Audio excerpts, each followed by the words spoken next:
I did not expect this. Hey guys, it's CL, and welcome back to my YouTube channel. I make brand new Critical Role recaps every Monday at noon, and would be happy to have you join the party. If you haven't already, don't forget to subscribe and hit the Bertrand bell to be notified of future videos. Now, without further ado, let's discuss the 52nd episode of Campaign 3 of Critical Role.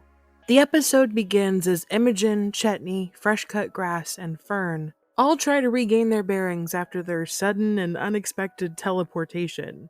The cast is split for the first time since episode 18 of Campaign 1? Remember the Slayer's Take arc? Yeah, it's been over half a decade since then. I know there was a maternity leave break at one point for Laura and Travis, but I'm not really counting that because this is actually part of the story. Worried, Imogen and Letters try to make contact with their missing friends, but for some reason, communication magic doesn't seem to be working. Each time they try to use a sending spell, Matt was having them roll D100s. When Laura rolled a 98, she actually took psychic damage as the static became too painful for the witch to handle.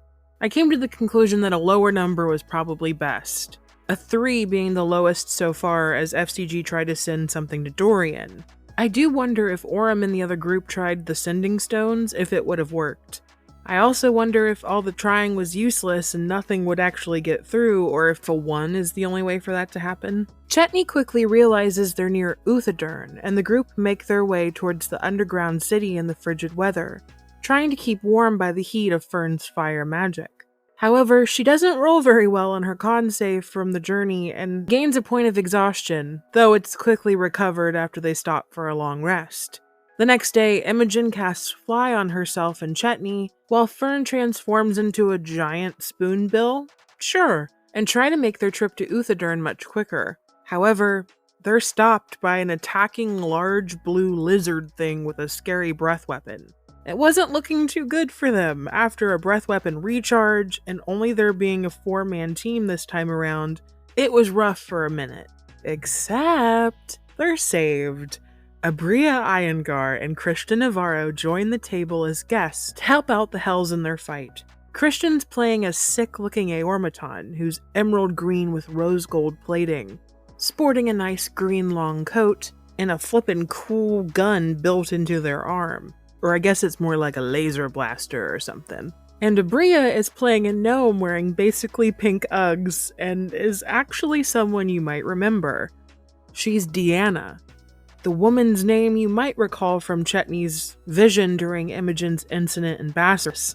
I love that Abria likes coming to the table just to play some of the cast members' exes and bust some balls. She even made Chetney's infamous beanie. With the help of their 2 new allies, the monster is quickly taken out, and Christian's character Frida becomes interested in FCG, as they both come from Aor and are the first of each other's kind that they've actually met.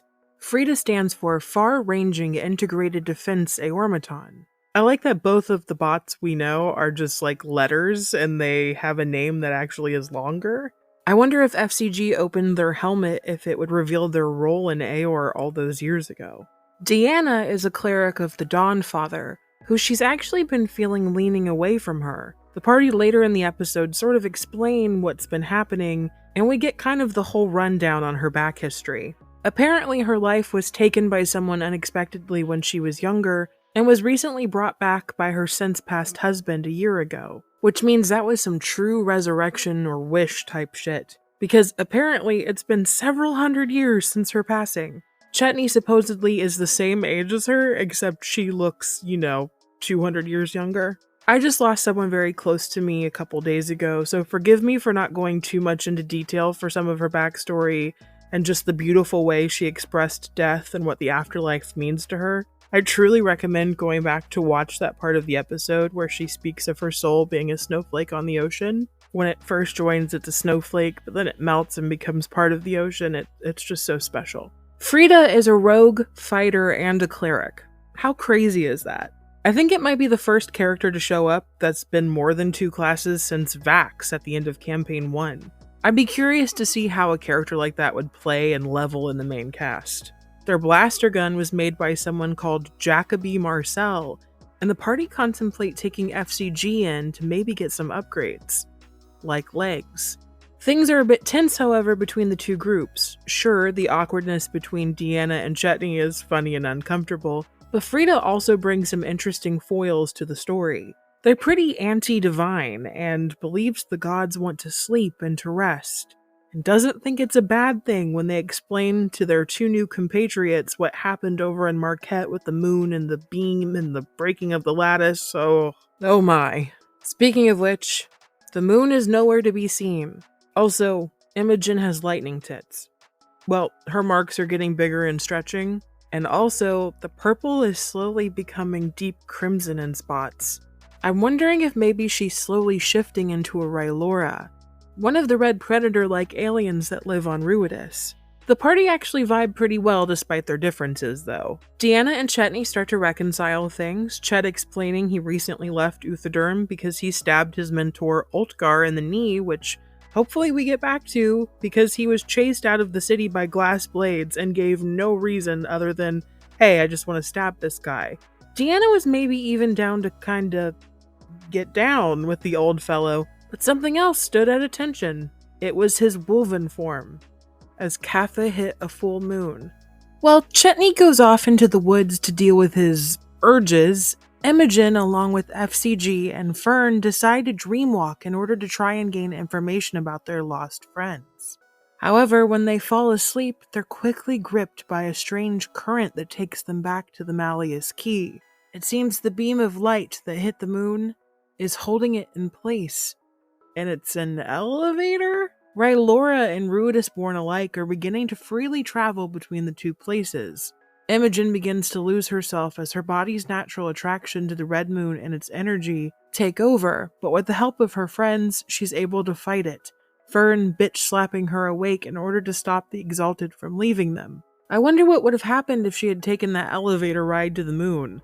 Would she have gone comatose? Would she have disappeared entirely? Would she have turned into a Rylora? Meanwhile, Frida decides to check in on Chetney, and is attacked, because duh.